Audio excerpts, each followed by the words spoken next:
greatest players in the history of the franchise. Mike, I'm going to start with you because your number among this group has been up there the longest. What is it like to walk into the ballpark and see number 31 up in the ref?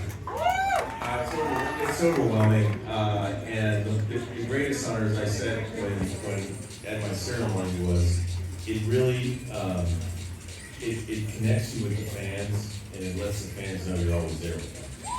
And because again, you think about it, what is the number? Okay, on the onset it may not be that important, but it's not the number, it's the experiences and the love behind it, what it represents. And so, for me, it's the greatest tribute, knowing that you come up there. And as I said, when times are down, you need a big hit, it's always nice to look up there and go, Mikey's looking down on me. Keith, you're here every day. He's praying every day. Again, he's not listening to me. It's like every other day. You're here every day. How often do you look up? And don't lie. Because here's a secret. Our booth is tucked behind home plate and it's under a little overhang. So for Keith to see his number, he's got to sort of duck down like this. So every once in a while I see that move and I know that he's taking a peek. That's my phone. He's getting a phone call. It's me, Chassie. Go away, I have to bend over and get up on the lean forward to lean up to see it. And last year I had the bad hip, and I couldn't look up, and it was very frustrating. But it's just, the Mets have always been very stingy about their retired numbers, and that makes it very special.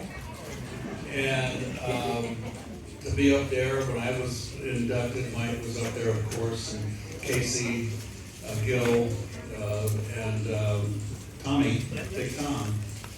So it's just a great honor. It's the greatest honor that an organization can bestow on a player. So it's just with great pride when I look up there and I get a big smile on my face. Doc and Daryl, you guys were the most recent to have the numbers put up there. What was last summer like for you? I know for me it was amazing, and when you're a kid, you don't dream of that. You dream about winning a World Series, pitching against some of your heroes, you don't dream of having numbers. And one of the things for me, seeing that like grandkids, see me play, my grandkids and now never see me play, I just share that moment. And one of the things I like to say now to you guys, I think it's the same because the day I had the ceremony, it started raining, but and my teammates rushed me to finish, but this I'm going to say might sound like cheesy, but it's a kick in the heart. When you guys go to the ballpark, you guys see my number up there with your neighbors, your grandson, and your kids. I want you guys to tell them that you played a part of that, because without you guys, that don't happen.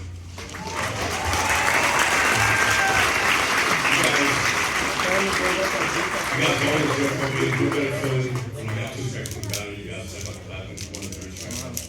I gave you the energy to do it. And I had my downs, falls, all to do it. And you guys didn't turn me back. You guys always did support me. Thank you guys.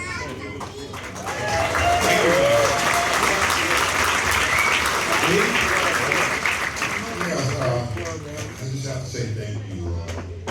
Thank you to so many of you for who you are, because I believe a player gets his number retired because the fans made the player who he is. And me playing in Queens, I would have never been the player had it not been for the fans. I know it's a younger generation of people here now, not a lot of older people here, but when I reflect on it,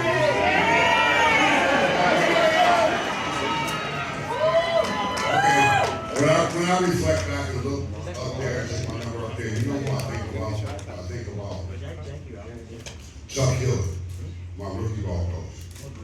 Gene Dusan, my A-ball coach. Gene Dusan, my double-A coach. Davey Johnson, my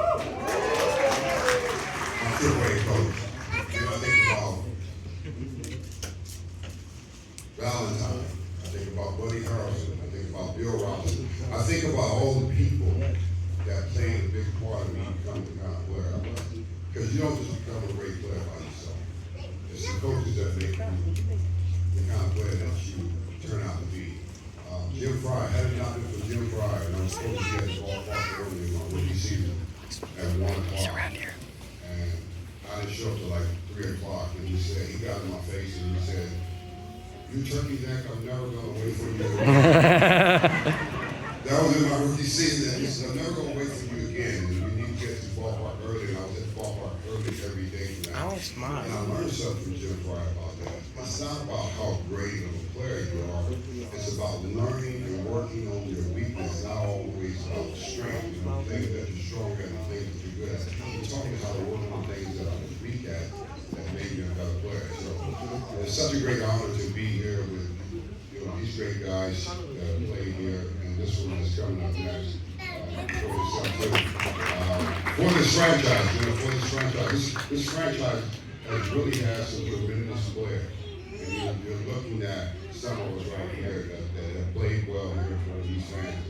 And they brought a lot of hope. I mean, I remember I came in 1983 and there wasn't a lot of hope. It was the last place team, and Keith came over in the trade, and then we started from there, and then we started forward. So it's all the people that you play with. It's just not about one player going out there and do something. If we didn't have a player on the team to be good enough, we would have never been able to excel like we were able to excel. So I appreciate that. I appreciate that more than anything. It's the coaches and the guys that I play with. Well, we're less than 6 months away from the next number to go up on the rafters, and that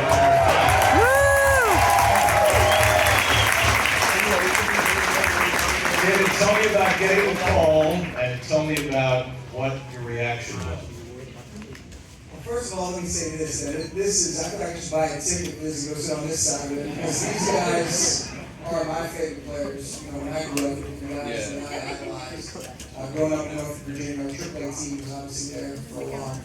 So I grew up a Mets fan because of our AAA team. So now I'm getting a chance to not just stare at the stage here. This is about as nervous as I've ever been doing something like this because of the company that I'm in. So I don't take this on lightly. I understand the history of this organization. I understand the great players that came before me. In Mike's case, taught me. When we played together. Picking Keith's brain, over the years, getting to know Doc, Daryl coming in after a tough game, and pulling me aside and talking about different things that happened during that game. I mean, just amazing to think that this is happening, and I've said it a million times. I believe that with the game being July 19th, July 18th, this is going to be a big pranking joke, and the day before the game, say, "Psych, this ain't happening." But just truly an honor to share the stage. Obviously, a bigger honor to have my number next to yours. So thanks for welcoming me.